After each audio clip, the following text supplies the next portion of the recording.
was going to give us one theory we can think about how Kant would respond to.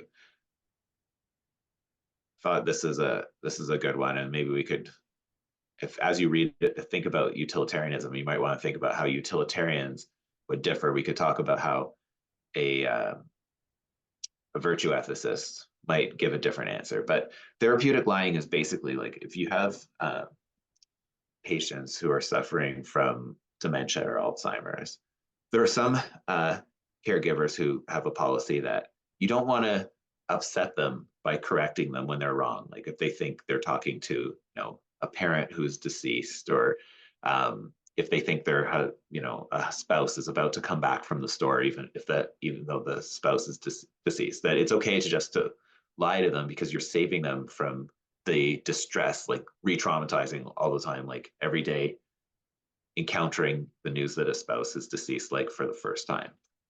So what do you think Kant would say about therapeutic lying?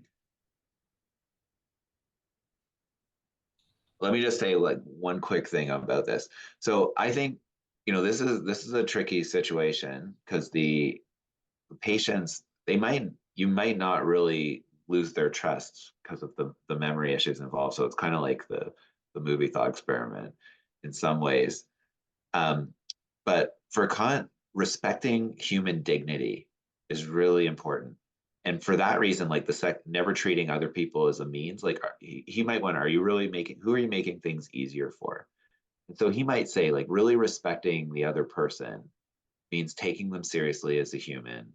And that means never treating them in a way that simply just makes the conversation easier. Now, you may counter, and utilitarians might counter, that it's actually for their own well-being, not for the caregiver's well-being. But respecting other people as an end in themselves, that would be a relevant thing to think about here with Kantian ethics.